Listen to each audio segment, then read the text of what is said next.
자, 안녕하십니까? 오늘은 신명풀이에 대해서 알아보는 시간입니다. 김은희입니다. 자, 앞서서 한국의 그 미학적인 접근을 한이라고 하는 정서와 해원이라고 하는 정서를 통해서 살펴봤고요. 오늘은 신명풀이를 통해서 살펴보는 시간입니다. 자, 한국 전통 문화를 이야기할 때, 자, 우리는 신명풀이를 통해서 이해한다 이렇게 했는데, 어떤 걸 풀어내는데 뭘 가지고 풀어낸다? 신명을 통해서 풀어낸다 라고 얘기했습니다. 그러면 신명에서 신과 명을 구분해서 좀 얘기할 수 있는데요. 자, 신은 뭘까요? 자, 신은 우리가 이제 높은 신을 이야기할 때 갓에 해당하는 신도 있고요. 우리는 꼭 그렇게만 이야기하지 않습니다. 한국 사람들은 누구에게나 신이 있다 이렇게 얘기를 해서요. 사람 한 사람의 마음속에 이런 신이 있어서 그 신이 다른 사람들에겐 보이지는 않지만 나를 어떤 상황에 자꾸 이렇게 만들거나 생각하지 못한 상황에 이런 말을 하게 한다던가 이런 이제 이걸 느끼게 한다던가 이런 것들도 전부 다 신이 있어서 그렇다라고 얘기하기도 합니다. 아마 다른 나라에 계신 분도 그런 경험들이 있을 수 있지 않을까 생각은 하는데요. 자, 이런 신이 일정한 발글명이라고 하는 한자와 만나면 신명이 됩니다. 또는 일정한 뭐가 몸속에 있는 귀신 또는 뭐 신 이것을 밝게 만드는 거 그걸 신명이라고 얘기합니다. 이거 무슨 말인지 잘 이해가 안 되시겠으면 한국민족문화대백과사전에 있는 정리 중에 짧은 부분을 가져오면 이렇게 귀신이나 넋 같은 것들이 인간에게 이렇게 들어와서 어떤 체험을 하거나 사람들이 좀 격앙하게 된 거, 좀 흥분하게 된다거나 거기에 도취돼서 일정한 자기가 아닌 상태에 빠지는 걸 신명이라고 무속에서 이야기한다라고 얘기하지만 이거는 무속적인 용어만에 해당하는 것은 아닙니다. 일상적인 사람들도 앞에서 혹시 영상 보셨을 때 혹시 기억하실지 모르겠는데요. 나 혼자만 무당이랑 상관없는 상황에서도 막 춤을 추는 무당이 굿하고 있는데 옆에서 무당이 입었던 옷을 입은데 막 나 혼자 춤을 추는 모습 뭐 이런 것들 있습니다.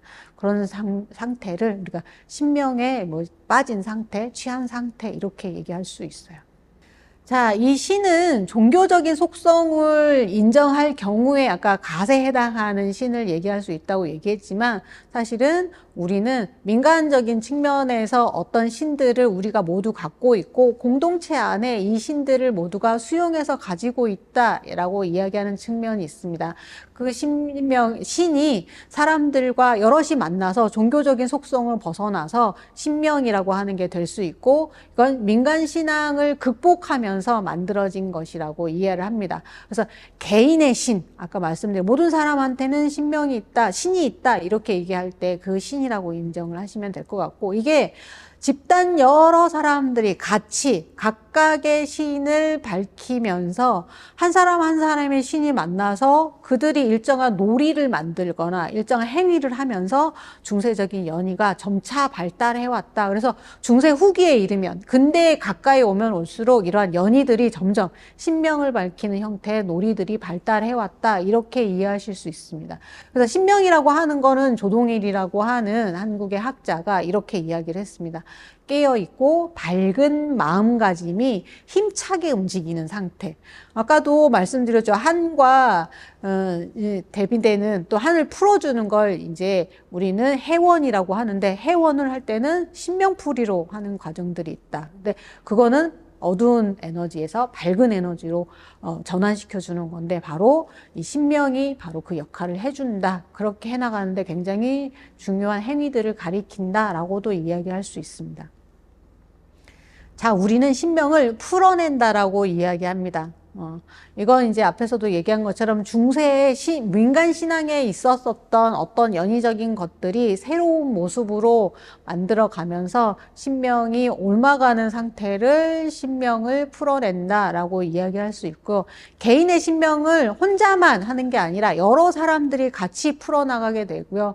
자, 그래서 움츠러든 한 사람 안에 있는 신명은 좀 소극적으로 이것들이 발현될 수 있지만 여러 사람들이 같이 만나면서 적극적으로 움직이는 역동적인 상태로 이어가는 것을 신명풀이라고 얘기할 수 있습니다.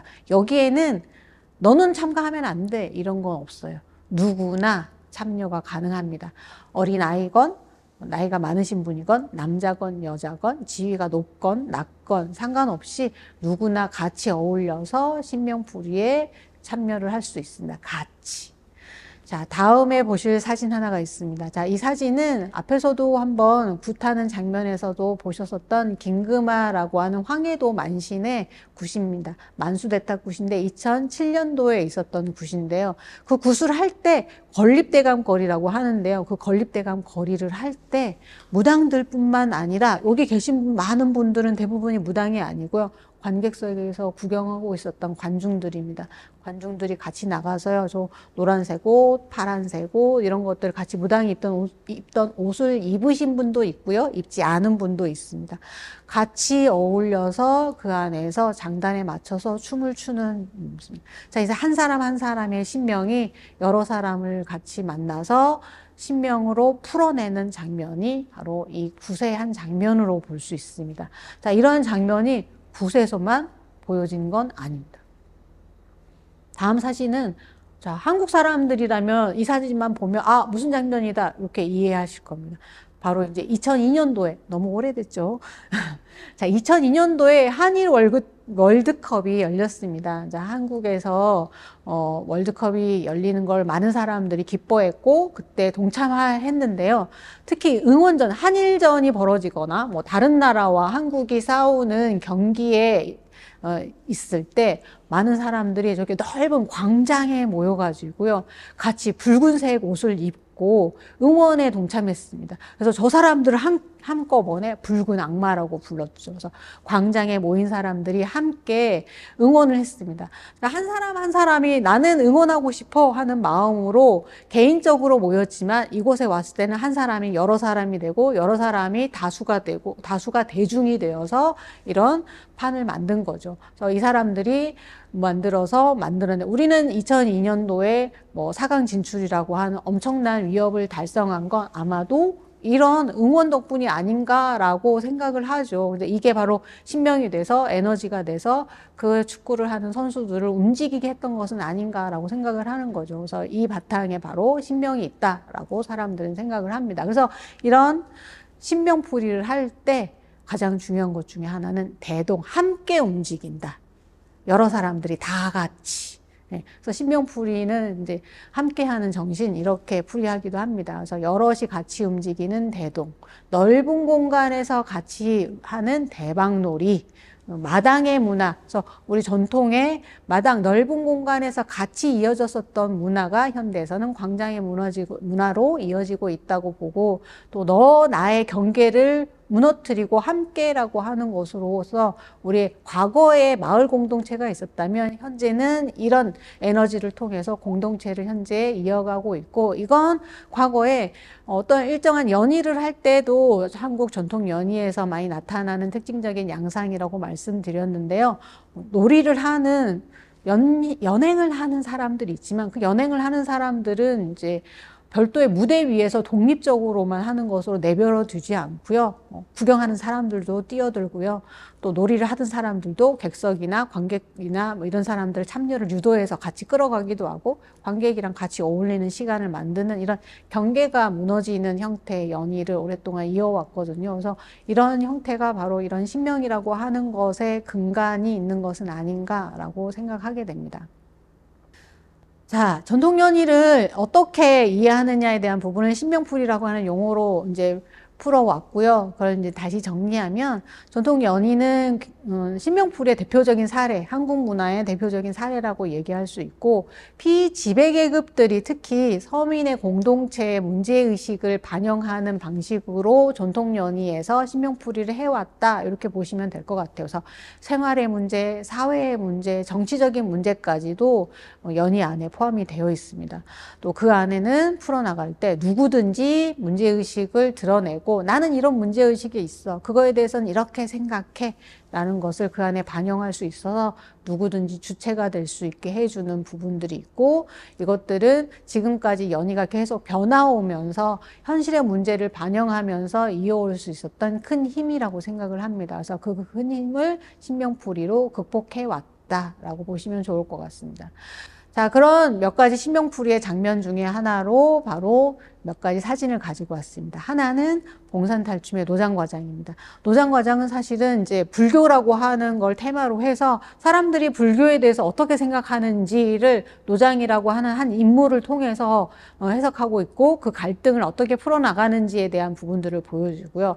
다른 하나의 사진은 이제 금능 빈내 농악이라고 해서 농악을 하는 장면인데 농악에서 풍농기원을 하는데 풍농기원을 어떻게 하느냐? 우리는 하늘의 빌기에서 이 깃대를 세우고 많은 사람들의 힘을 모아서 악기를 연주하면서 단합된 힘으로 보여줘 이렇게 이야기를 합니다. 이런 과정들이 바로 신명풀이라고 하는 것을 바탕을 두고 갈등을 해소하는 모습으로 이어지고 있다. 그 안에서는 여러 측면들이 녹아 있다 이렇게 이해하시면 될 것 같습니다. 자, 이제 수업을 마무리하는 걸요. 신명풀이를 다시 어떻게 볼 수 있는가 정리해 봅시다. 자, 전통연희의 신명은 종교에서 원래는 시작된 거지만 연희로 발전하면서 종교성을 탈피했다. 그리고 개인의 신명이 한 사람 한 사람이 만나서 신바람이라고 하는 것으로 같이 일으키면서 신명풀이로 나아간다라고 이해하시면 될 것 같고요. 이런 것들은 한 사람의 것이 아니라 공동체의 것으로서 공동체의 문제의식을 반영해서 현실의 문제를 극복하는 중요한 수단으로 사용했다. 그래서 전통연희가 굉장히 중요한 기능을 담당했었다. 이렇게 이해하시면 될 것 같습니다.